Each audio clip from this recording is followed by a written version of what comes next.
Bonjour, bonsoir, bonne nuit ou ce que vous voulez et merci de me rejoindre sur cet épisode épilogue du guide de survie du thésard.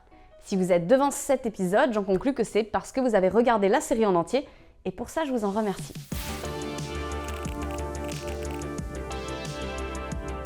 Lorsque j'ai commencé à écrire cette série, j'avais en tête de créer le contenu que je cherchais pour moi lorsque j'étais doctorante et que je sentais bien que je perdais pied petit à petit.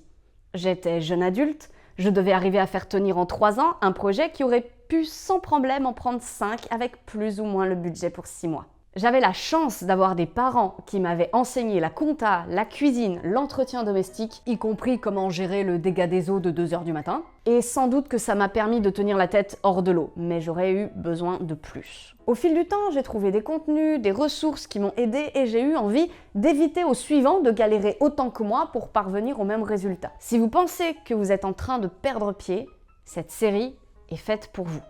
Si pour l'instant ça va, mais que vous avez peur de perdre pied, cette série est aussi faite pour vous. Si vous avez déjà perdu pied et que vous êtes en train de boire la tasse, cette série sera faite pour vous permettre de reprendre pied une fois que vous aurez déjà consulté et que les toubibs vous auront sorti la tête de l'eau. N'oubliez pas que lorsque votre état commence à être pathologique, personne sur YouTube, sur Facebook, Régénère, Médoucine, je ne sais quel groupe de paroles tachyoniques pourra vous être d'un quelconque secours. Il vous faut l'aide réelle de professionnels. Comme je l'avais brièvement expliqué au début, le but de ce guide, c'est de construire des items qui soient autant de balises, de bouées pour vous tenir la tête hors de l'eau. C'est donc absolument inutile et contre-productif de tout faire en même temps d'un coup. Ça, c'est comme les bonnes résolutions, ça tient une semaine et puis ensuite, il n'y a plus rien. Du coup, si vous vous sentez motivé et que vous voulez implémenter ces items, vous pouvez le faire sur 1 mois, par exemple, et petit à petit. Voilà l'ordre que je vous conseille, histoire de ne pas vous décourager, et d'arriver à poser ces balises de façon à ce qu'elles soient solides pour vous. En première semaine, faites des trucs tout petits, tout doux, et les plus urgents. Le matin, je vous conseille donc de commencer par boire de la flotte au réveil et préparer votre corps pour sortir dehors et faire votre journée. Ça vous coûtera 3 cuillères et ça vous prendra 11 minutes. L'après-midi, vous pouvez commencer par sortir et prendre l'air et puis gérer vos emails. Ça vous coûtera 6 cuillères et ça prend 37 minutes. Le soir, vous pouvez commencer par la douche et la liste des choses à faire. Ça vous coûtera 3 cuillères et ça prendra 17 minutes. La nuit, la première urgence, ça va être de vous déconnecter et d'avoir un environnement calme pour dormir. Ça vous coûtera 3 cuillères et ça vous prendra 2 minutes. En deuxième semaine, implémentez des trucs encore relativement modestes, histoire de consolider les efforts et qui soient réconfortants. Le matin, je vous conseille d'ajouter le fait de vous dire que ça va bien se passer et puis de prendre votre café. Ça montrera le total à 5 cuillères pour un temps total de 18 minutes. L'après-midi, vous pouvez ajouter le ménage et derrière le café réconfort, ça montera le total à 10 cuillères pour un temps de 29 minutes. Le soir, vous pouvez ajouter le fait de boire de l'eau en rentrant et commencer à modifier l'alimentation par la partie fruits et légumes. Ça vous coûtera 6 cuillères et ça vous prendra 18 minutes en tout. La nuit, vous pouvez ajouter le brossage de dents et le fait de prendre bien vos médicaments, ça montera le total à 5 cuillères pour un temps de 5 minutes. En troisième semaine, il est peut-être temps d'implémenter des trucs plus coûteux, mais qui constituent le centre des routines. Le matin, je vous conseille donc de vous étirer et prendre un petit déj. Ça montera le total à 11 cuillères pour une durée de 40 minutes. L'après-midi, on entre dans le vif du sujet avec le blocage des distractions et votre travail. Ça montera le total à 16 cuillères. Ouais, c'est le gros de la journée, on va pas se mentir. Pour un temps total de 57 minutes.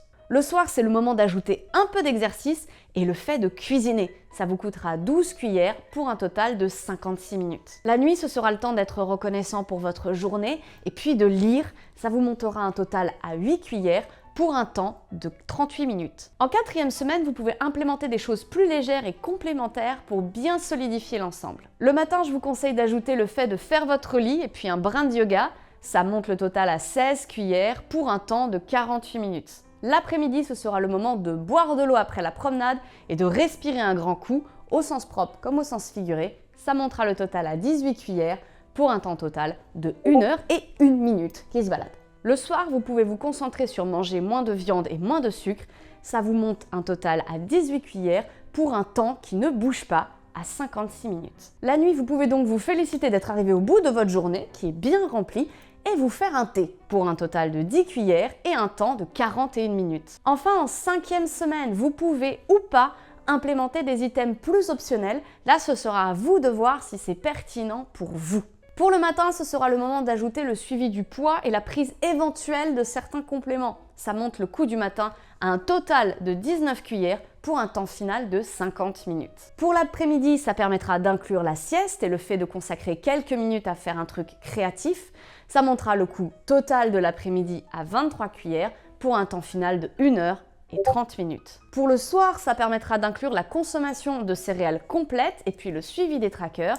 Ça montera le coût total du soir à 21 cuillères et un temps final de 1 heure. Pour la nuit enfin, ça permettra d'ajouter un peu de méditation et de temps de réflexion au calme.